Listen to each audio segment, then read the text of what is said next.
Like he didn't care for it, it was just for money. I have to explain a lot. That's such a weird perspective, because if he just cared about money, I think the last place he'd go to is like a niche alcohol like mead. I could be wrong, maybe just because no one I know was ever a big mead.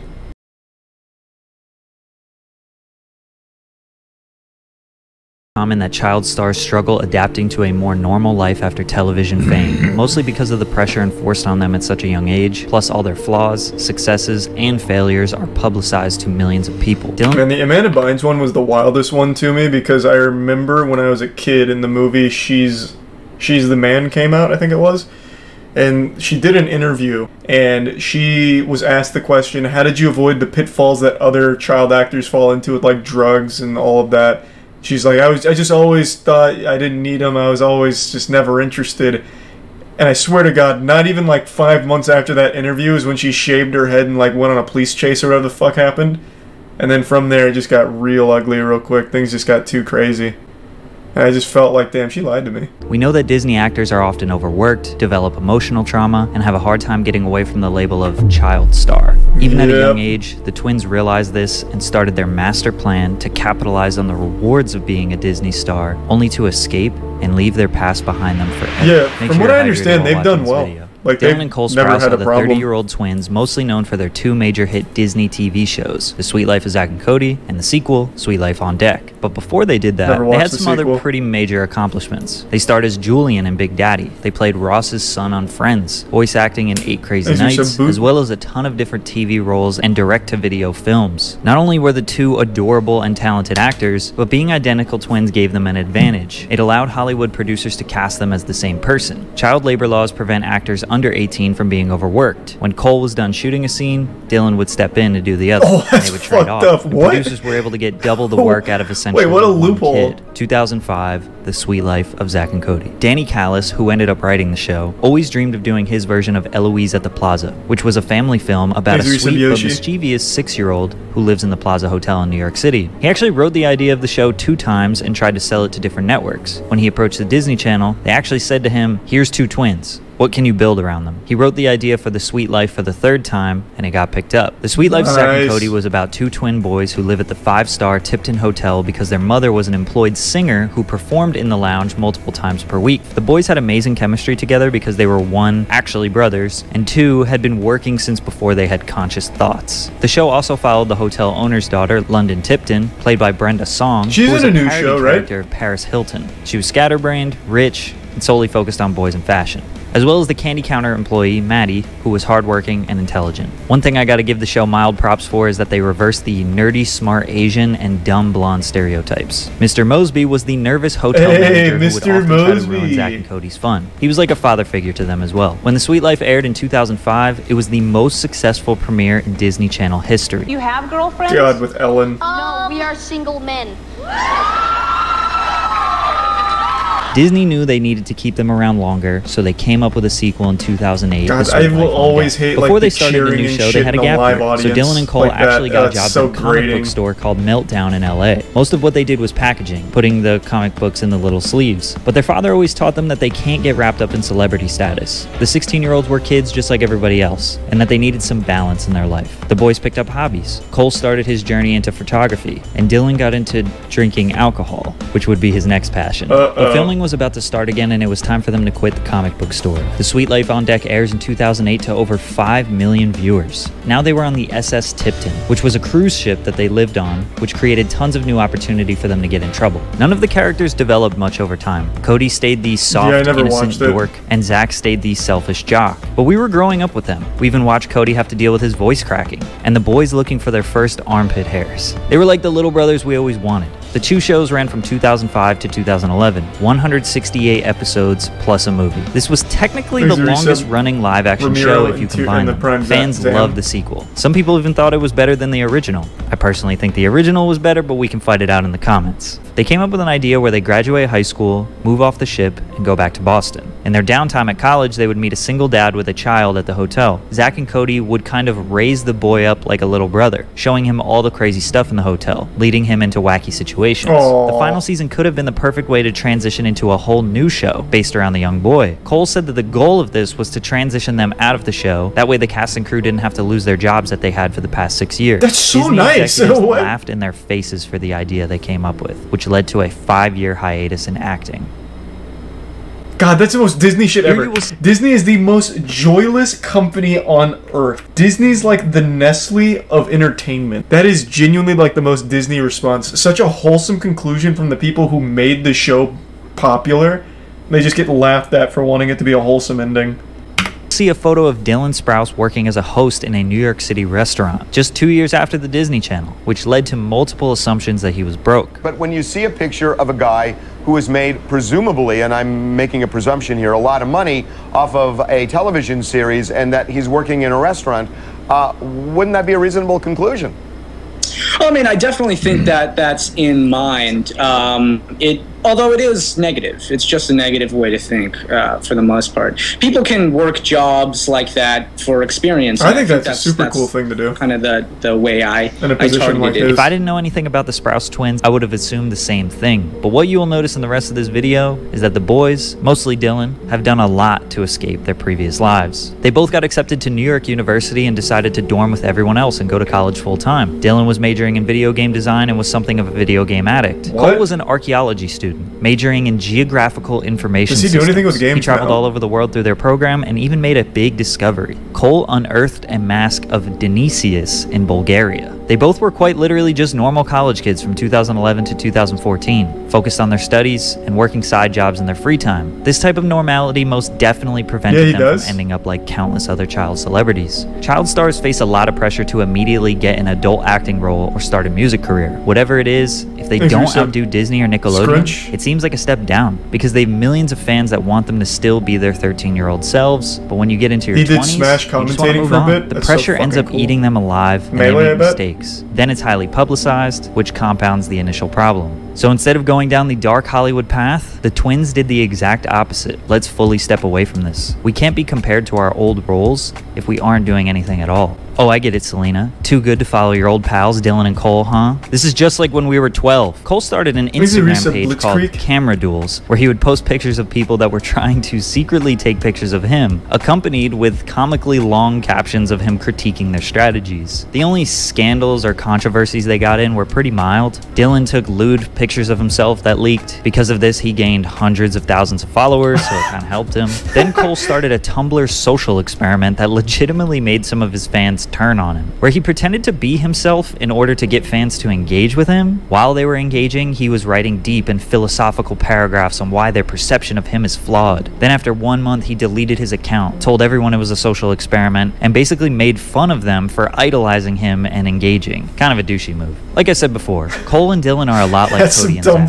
Cole is the philosophical, poetic, artsy boy who thinks super deeply about everything. Dylan, while still being artsy and well-educated, likes to slam beers with the bros and have a good time. We get it, you're Dylan Sprouse, and you're livid about games and journalism, even though you can't fight me IRL. Catch these hands? We are as the sun. The rays come bearing to our soft-spoken souls, dancing torpidly upon the frail shutter. Damn! Your Insta. Remember when I said Dylan discovered his love for alcohol at age 16? Due to his love for history, he became interested in the ancient alcoholic beverage mead, which apparently is the oldest alcohol ever that can be traced back 8,000 years. It's a fermented beverage made of honey, water, and yeast. During his college years, he would practice making his own mead. Some batches were good, some were terrible. But no matter what, he and his roommate Matt got drunk. I don't think I've ever had immersed mead. into this world made him realize how badly he wanted to pursue this hobby into something bigger. The All-Wise Meadery was born, which is his Brooklyn meadery where he actually makes the alcohol himself. A lot of people in the brewing community doubted Dylan. They thought he was a privileged actor boy who grew up with everything and wanted to take over their hard-earned reputation. They didn't realize how passionate he was and how much respect he had for mead and brewing. Plus, he had a lot of people just saying he was another celebrity endorsing a product. Like, he didn't care for it, it was just for money. I have to explain a lot. That's such a weird perspective, because if he just cared about money, I think the last place he'd go to is like a niche alcohol like mead. I could be wrong, maybe just because no one I know was ever a big mead enthusiast, but I feel like there's so many better targets, like your normal ones, like like gin or something like that, as opposed to fucking mead. I don't know. I don't know why people usually have that perspective when it comes to someone coming into a niche. Usually if it's someone looking for a payday, it'll be a more mainstream, more like palatable thing for masses, as opposed to something so targeted like mead.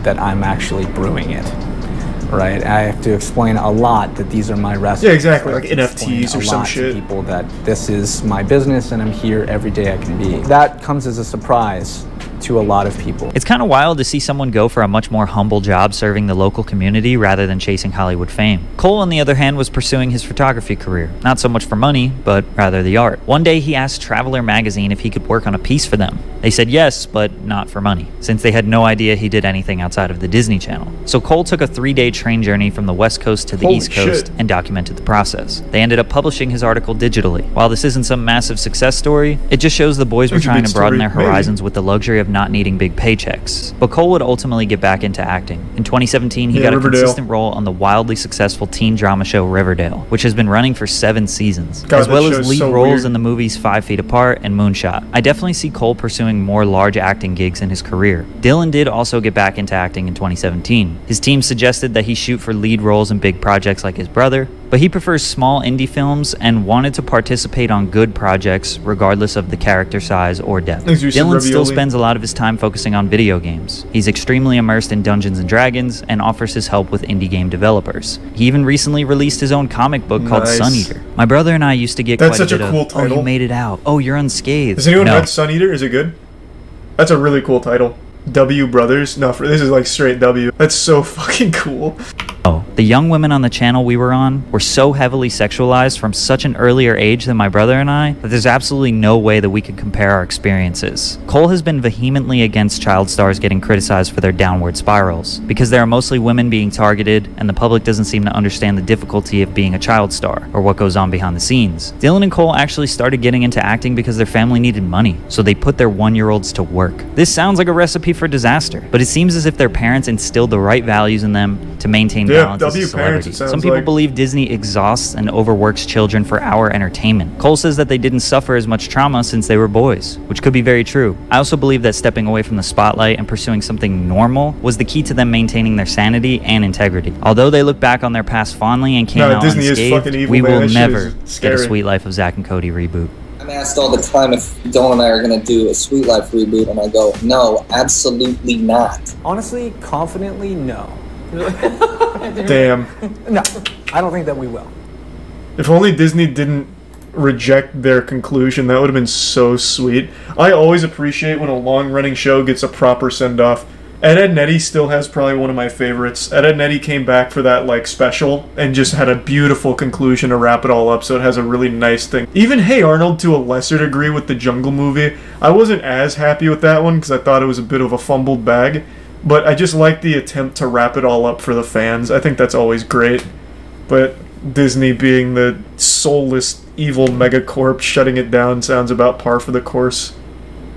So besides Dungeons and Dragons and Sun Eater, does I think it was Dylan, right? Does Dylan do anything else with like games and stuff? If he literally graduated from college for game design, I imagine he'd be trying to put that to good use. Melee fan. You think he likes Moist Esports? Is he a Moki enjoyer? He's smoking and doking, perhaps? I do wonder, as a child star, how much of that money you get when you get of age. I am always very curious about that, because I've read a lot of those stories about how, like, when you turn 18, that money you made as a child star pretty much never makes it to you. There's apparently, like, a lot of loopholes that allow companies to, like, the agencies to not pay it out or some shit. But their parents seemed, like, really, like, smart. So I'm assuming they were able to get that money. I just follow it. Amber's attorney's pretty comical. You saw him object to his own question. I actually still haven't seen that clip yet. Here, you know what? I'll watch that clip real quick. Wait, can you guys... Is that not coming through on stream? Can you hear that? Yeah, it's so fucking low. And isn't it true that in the entire time you were there, you were not informed as to what caused damage to Mr. Depp's finger on March 8th? Objection, hearsay. Asking what he wasn't told. Sustain the objection. Next question. You didn't know what could cause damage. God, I can barely fucking hear it. Hold on, yeah, I'm gonna have to turn on subtitles. Exarisa, Pooh, Kale, and Orito. While you were there on March 8th, correct? Dr. Kipper told me he'd sustained an injury on one of his fingers. Objection, hearsay. But you asked the question. Oh. He said he sustained an injury to his finger. Yes. But you don't know what caused the injury to his What the finger.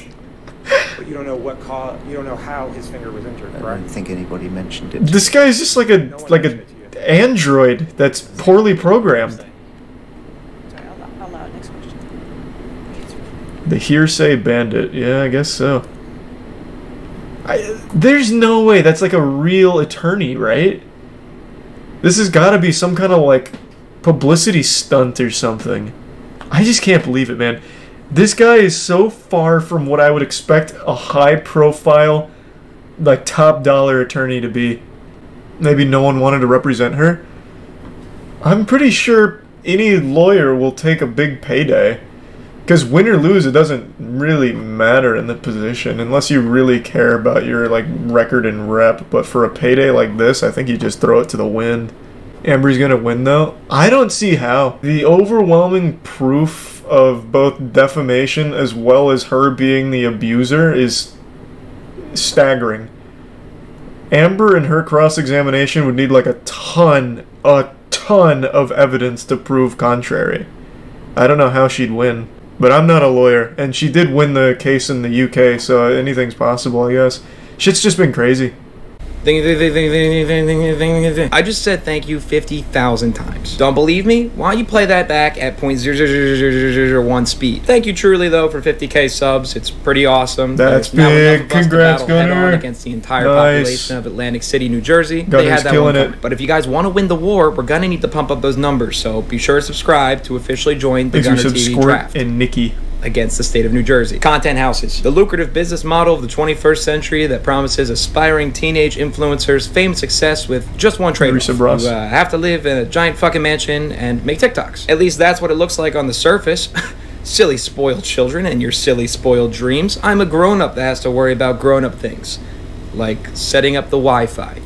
Or complaining about gas prices. They're pretty high, aren't they? However, this shady business goes deeper than one might expect, with the same industry players causing problems time and time again for everyone involved, often ending in a house's ultimate demise. Today we're answering the question, why do all content houses fail? Or at least most of them. I wasn't going to get your attention by titling the video, why do 98% of content houses fail? They all fail, though. I can't think of any that back happened. off. Just, not off the video. Keep watching. In the world of social media. I'm going to speculate before Gunner gives us this scientific explanation. I think the reason the content houses fail is because the influencers living there eventually just get tired of being around each other and move out, and it fizzles out. A slow bleed. The Sidemen survived? Yeah, true. Okay, fair. But that's more of like a content group, not just like a central content house, I would argue. I'd say Sidemen transcend just a house. Like, I wouldn't ever say those are content houses, they're just content teams. When I think of content house, I think of, like, Hype House, Team... Was it Team 7? Or was that the group that made Worms? What was Jake Paul's group called? Team what? Team what? Team 10, yeah, Team 10, Cloud House, what was that really fucking stinky TikTok one that wasn't the Hype House? It was the other one. But yeah, I think the reason all that shit fails is just egos clashing and they eventually just get tired of being around each other. Even though I feel like it's super easy if you just make like, 2 TikToks a day, which is, 60 seconds of work? A collab house. Residents say parties at this house behind me are a daily occurrence. It's about to be a f***ing movie. Let's go. TikTok kids down the street. A whole bunch of people inside the house. Can you make sure they all do NDAs? If there was a complaint about you, what would their complaint be? People would say I'm an asshole. Basically are saying take it until, a tragedy happens, which is going to happen here. Well, that guy was wrong. Still no tragedies. Except for the fact that they still exist, I guess. A little trailer action. I've never done that one before. I'm personally fired up. And me right now, I haven't even made the video yet. I hope Future Gunner delivers on that shit. Fucking try, man. The idea of content houses is nothing new. Just look at Team 10, Hype House, Sway House, Clubhouse, Clubhouse Europe, Clubhouse for the boys. Why there's so many goddamn clubhouses. But what do most of these collaborative houses have in common?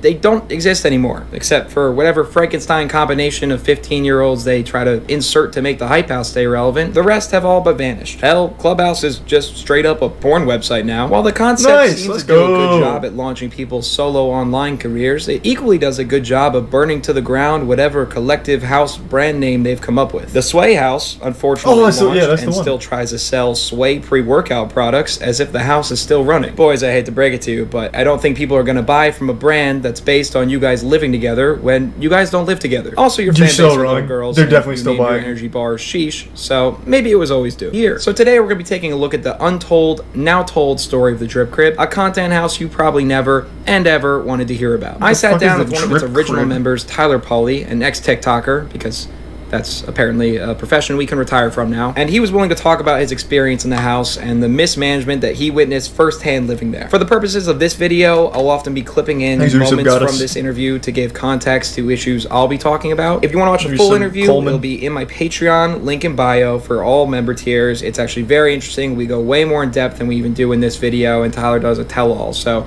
go check it out. With that said, let's meet Tyler Pauly. Tyler, thank you for coming today. It's an honor to have you. Oh my God, who put that there? How did that, I'm so sorry. I don't see anyone else here. It wasn't me. That's really embarrassing. I hope we can get... Don't feel embarrassed, don't feel embarrassed. He looks like Machine Gun Kelly. We'll move forward. But like, bump in the road. You were one of the founding members of the Drip Crib. One of the OGs, yeah. You had left before shit kind of hit the fan. Yeah, shit hit the fan pretty crazy and pretty badly from what I heard as I left, in terms of, you know, the parties, the trash, the neighbors. I left before that, way before that. Also, real quick, question in the chat. I noticed this tattoo on a bunch of dudes these days. I actually think it's a pretty cool tattoo, but what does it mean? Why do so many dudes get this forearm tattoo that's just like a dark tree? What is it? So it started because of cock veins? That's how it got popular? I mean, I know it's a tree and shit. Like, I'm not confused at what I'm looking at. I'm just wondering, like, why? Who made it popular? I've seen this exact design on a bunch of dudes' forearms over the last 5 years. It's a pretty common one. Usually it goes from the wrist up, but I've seen this too. It's a tree from Elden Ring. Well, it existed before the Elden Ring. But it does look fine. Like, I actually think it's a cool design. I was just wondering. Way before that.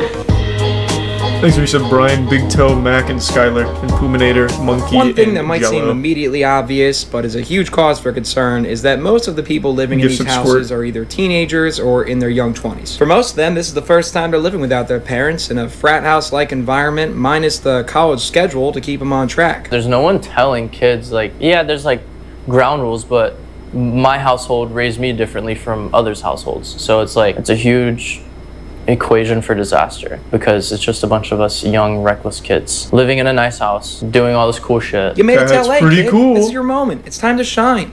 Let's ruin the neighbor's day. Jeff and his wife live directly next door and say night and day they're dealing with large gatherings, loud pool parties, and non-permitted film shoots. There's drinking, getting intimate, and even defecating. The girl squats in the street and starts to pee, so that's always good. Well, that's not defecating, that's urinating. What kind of fucking clickbait is this? The news lady said defecating. That means fucking shitting. Aw, here goes Boomer Gunner again with his moral superiority complex, finger wagging these kids as Amber if he's Heard never showed up. Before. True. Dropped a little Amber turd. I used to publicly defecate all the time. They used to call me the urinator back in high school. I would just start peeing everywhere, all over. They couldn't stop me. So I did. A little social gathering here or there is no problem. But this is influencers we're talking about, where a party isn't just a party, it's content. So let's do it as much as humanly possible. And then they had a party literally for 9 consecutive nights that went from 10:30 to literally 7:38 in the morning. This could have all been avoided if they just invited that guy. Seems like he wanted to go. Morning, she finds used condoms outside her house. Okay, even my empathetic party self is feeling pretty bad for the neighbors at this point. 9 consecutive nights of partying? Even people that went to both weekends of Coachella are wincing at that. But once again, you that's a lot. That's like biblical. Like 40 days, 40 nights of rain. Collaborative TikToks and videos as possible. So it only makes sense that the new house on the block would throw a ton of parties to get those bigger names to come out and give them that juicy clout. Oh my god, is that Addison Rae? At the Drip Crib? These guys seem like pretty legit. I should probably go check them out. Just trash bags, fast food bags, like a bunch of that shit piled up. There's so much trash, noise, and disturbance. There was no point in. Couldn't they have hired a service to do it? Nothing was going to change. Is that what half of these houses do? What they wanted to do. At some point after Tyler moved out, the biggest scandal the Drip Crib had was a potential new member who was staying there for a week leaked videos of the built-up trash, some black mold, and most infamously claimed to have gotten rat bites in her sleep while she was there. When I had stayed with her and the whole Drip Crib crew with my boyfriend at the time, I got bit by rats from their place and had to go home early to Seattle because I was gonna get rat bite fever. Of course, the house tried to deny these claims for PR's sake, but it didn't help when one Drip Crib member uploaded a TikTok with a dead rat visible in the pool behind it. When we visited the house, one of the young men seen in the videos came out at one point. Hey, stunt when rat. asked about the parties, said there had been none, and that, quote, we're just kids. And I think that statement kind of says it all. They're just kids. They're really, really stupid. So why did we move into this house again? Is this a business, or do we just throw house parties? If it's just parties, why did I have to sign a contract to legally be a part of Drip Crib? If it's a business, why is my house a huge fucking mess every day and neighbors are petitioning to evict me? Can I please speak to the manager? Nice.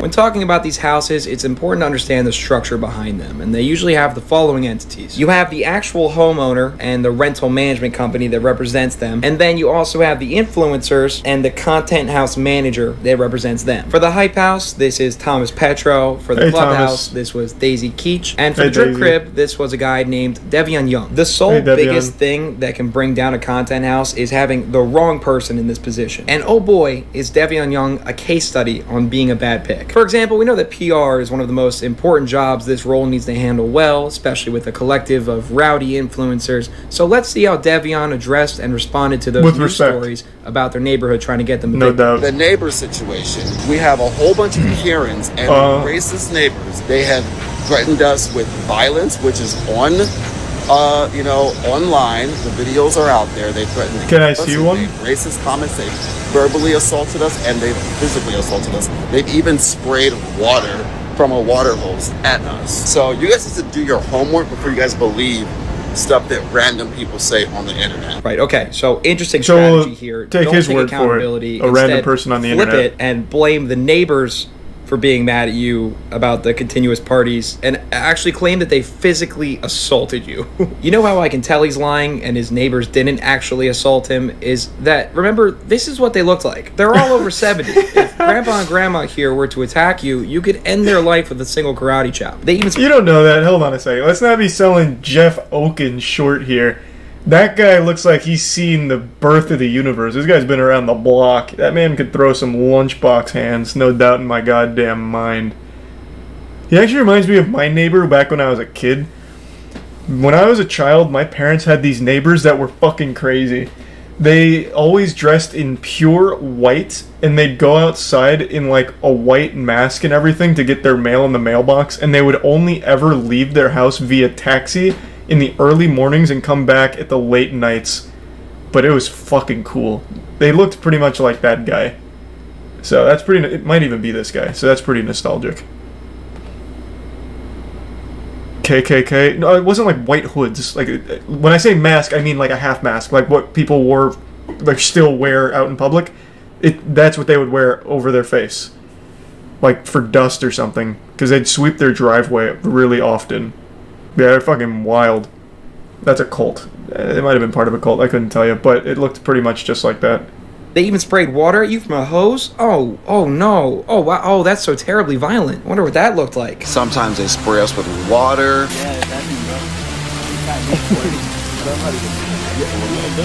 Oh, okay. So they hosed you down with the nozzle set to light sun shower drizzle mode. Not exactly the high pressure crowd control hose I was envisioning, but okay. But yeah, no, it's just pretty call much them the racist same, to be and honest. don't show any video proof, but say the videos are definitely out there somewhere online. You know, you can do the research, you can find it. Despite Jeff here seeming quite reasonable. And we're for them.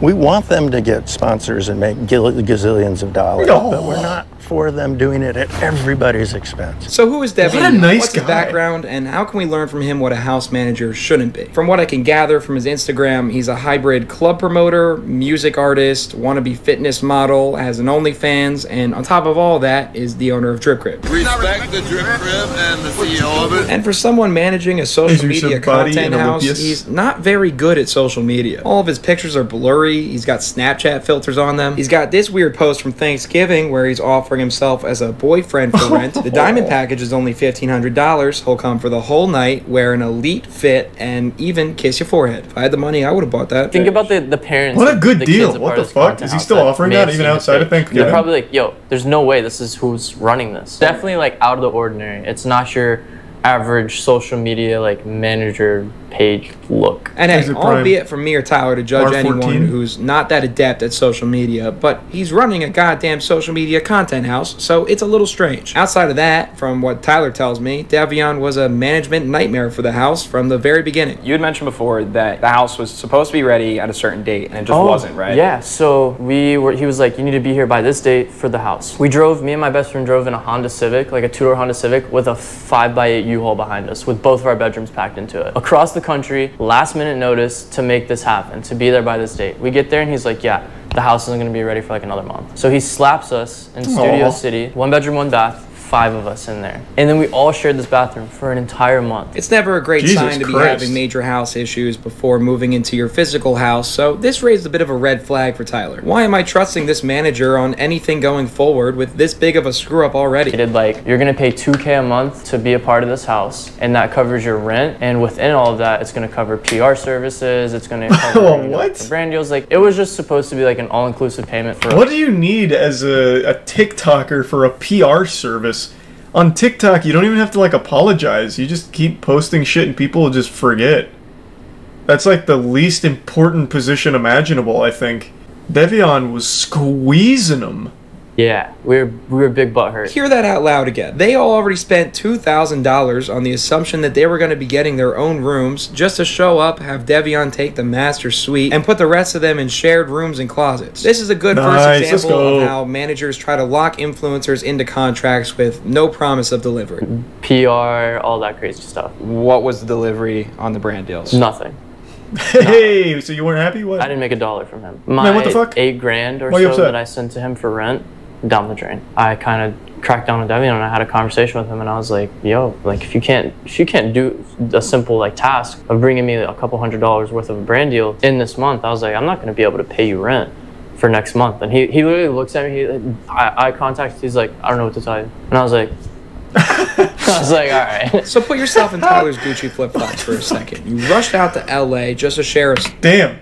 So people will literally just give money to a complete stranger like that under the pretense that they're gonna get clout? Because Devion doesn't even have like a strong following based on the pictures Gunner pulled up. Man just like said, hey, give me $2,000 a month and I'll bring you fucking Heelys, laser beams from your eyes, and you'll work with Coca-Cola. Kids do. Yeah, I guess that's just like the TikTok crowd. So he was getting $2,000 a month from all 5 of them. That's not pennies.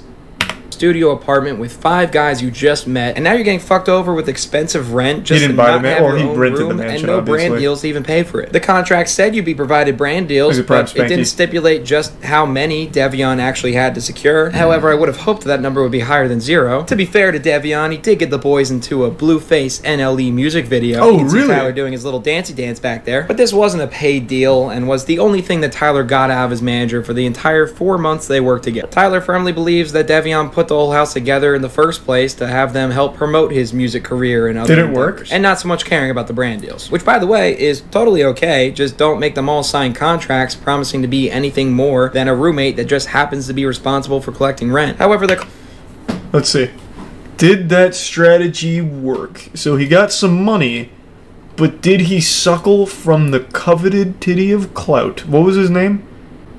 I don't think this is right. This guy looks so much older. The rapper who ate his roommate. God damn it, I knew I recognized this name. This is the fucking guy that ate his roommate. I already looked him up. Like a long time ago. His biggest song has 500k streams. That's pretty good. It's Ice Gang. So the scamming, I guess, helped? I don't know, man. Yeah, so one way that I think you can tell that it's botted is this song has 3,000 views, or listens, compared to all of these. Oh wait, these are different albums. Oh, I thought this... Oh, maybe it's not botted, because this is 2017, this is... Alright. Big scam for 8,000 viewers. Congrats. No one really knows what happened to the rent, but the landlord ended up suing Devion and many of the other members after Tyler had moved out for not paying any rent past the first month. This was confirmed by Devion himself in a Business Insider article, which was no doubt bad press for the house. So you guys need to do your homework before you guys believe stuff that random people say on the internet. Maybe it's time we bring in someone more professional. Is it Tier 1 hero? What if I could get all of these idiots signed underneath my agency collectively? This idea brought many new opportunistic faces to the table. Take Amir Ben Yohanan, for instance, the 48-year-old man who owned the media group behind the Clubhouse, whose apparently only known picture on the internet is this photo. The fuck? To quote Amir, he thought of TikTok as kids messing around and looked down on it. But how did he secure all of those big TikTokers? Were with the world, he decided he wanted to cash in on what he saw as a modern-day gold rush. Swear to God, he would later have allegations made against him, claiming he mistreated influencers as young as 15, screaming at them and making misogynistic comments. One member claimed, in response to telling him that they felt overworked, he said, "You guys are probably on your period," which is so bad. Imagine you send your 15-year-old daughter out to LA to make it big, and suddenly she's being yelled at by a 48-year-old man named Amir Ben Yohanan. Again, only picture of him that exists on the internet for not making enough content. And actually, her being upset is because she has a vagina. Its influencers have been the latest target client for them as of the last decade. Whereas for the other industries, these agencies have developed reputation, connections, and standardization of pay. That's not such the case with the creator economy. And when TikTokers were just starting to move to LA in 2020, a lot of these talent agents were looking to lock them into long-term contracts with unfair revenue shares for them. Luckily for Tyler, he realized that this was some bullshit. She had sent us this crazy contract that I had my lawyer look over and that he had his lawyers look over, and he was like, holy, he was like, this is, you're like signing your life away for like 2 years. It's like and then you signed, baby. I was like, yeah, I'm not touching that. She got like ownership to everything, like my Venmo account, my like everything. Yeah, like hefty contract. A hefty contract, and I think she made it so big because she's like, yeah, these kids probably aren't going to read through it. Now this is where we have to start to be a little careful, because Ariana Jacob makes every one of her clients sign a non-disclosure agreement or an NDA when working with her. Even Tyler, though he didn't sign the individual talent contract he had just mentioned, did sign an NDA prohibiting discussing any business he has with Ari after the fact. And I want to make sure that we protect Tyler from any potential issues there. So everything we talk about going forward is alleged and from public record. I believe that covers our asses legally. Let's continue. So Ariana Jacob comes into the drip crib and basically gives this pitch. Sign this awful contract that makes you my property, sign this awful NDA that says you can't tell anyone about it, and then maybe I'll give you some brand deals if I'm in a good mood. If Amir's watching, a good mood is when a woman isn't on her period. Ariana Jacob had the same setup with two other creator houses her agency formed, being called The Girls in the Valley and The Kids Next Door. Both houses that failed within months, allegedly because Ariana did not supply enough brand deals for them to be able to cover rent. Sounds familiar. She would later blame the pandemic. I don't know how you can't get brand deals for TikTokers. A ton of money during the pandemic. Brands want that shit so badly. She was trying to sign as many influencers as possible. She started to neglect actually getting them brand deals that made them money. She would go on to say that Ari was withholding some $23,000 in fees, and that she was even squatting on her domain BritneyBroski.com. What a good one of the housemates in the Girls in the Valley house that Ari put together. Ari would show up at all times of the night. She'd come as late as 1 a.m. and she'd be texting us until 3 a.m. and show back up at 10 a.m. Wait, oh, hold on. Oh, well, if he's gonna go through the whole thing, I'll let him read it. Virtual squatting.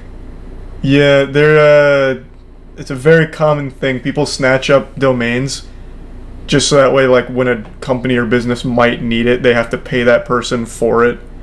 So it's been around since the beginning of the .com. Someone squatted on the Moisty Esports Twitter not long ago, if you guys remember that, and then tried to get a lot of money out of me for it, but I just didn't care enough, so I just said I'll just make a different one. And then he eventually just said, fuck, fine, sorry, I just wanted money.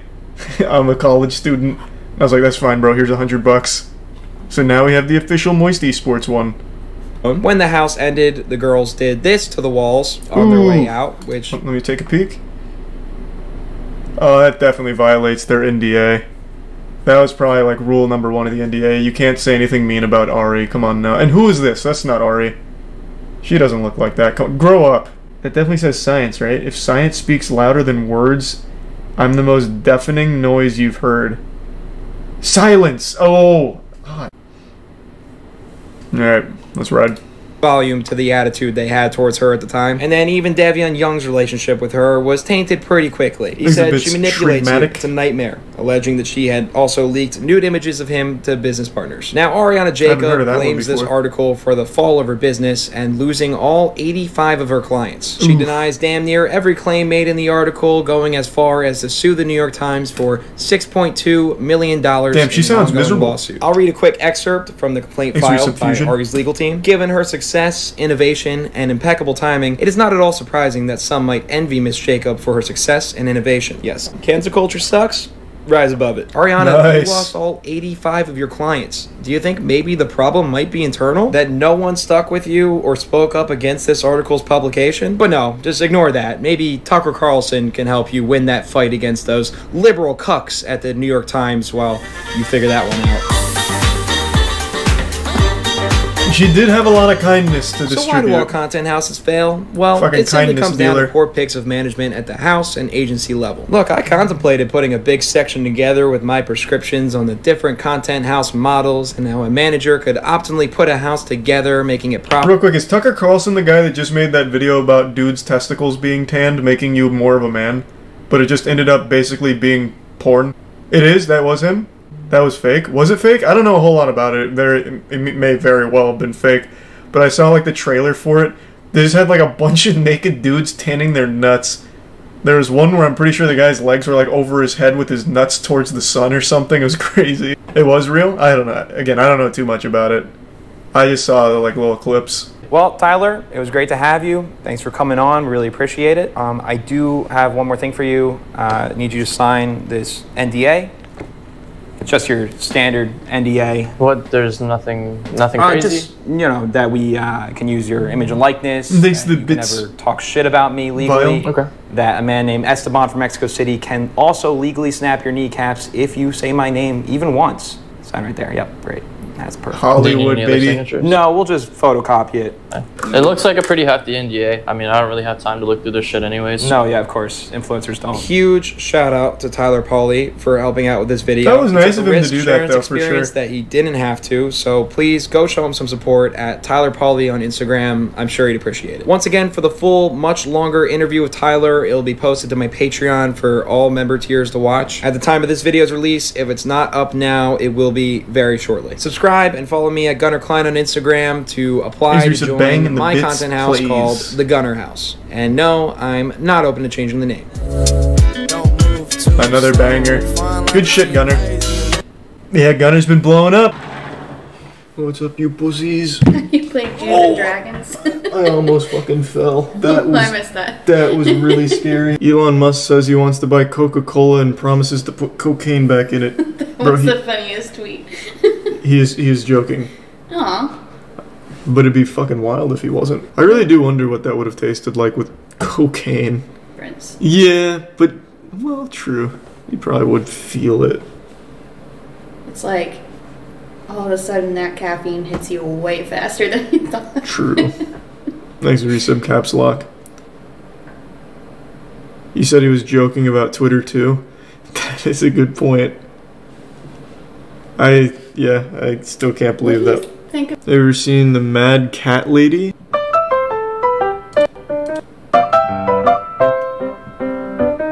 Well, this is not at all what I expected. It's also very loud.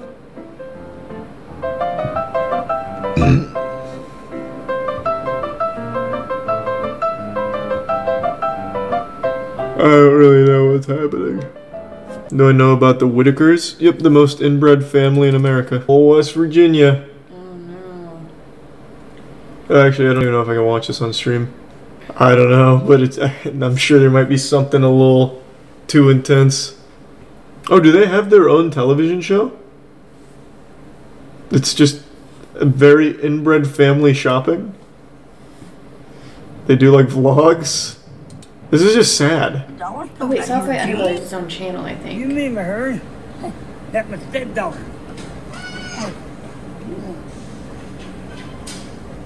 I mean, are they continuing? Did they know that I don't know. they're inbred? I don't know if they're still inbreeding or if they've realized that inbreeding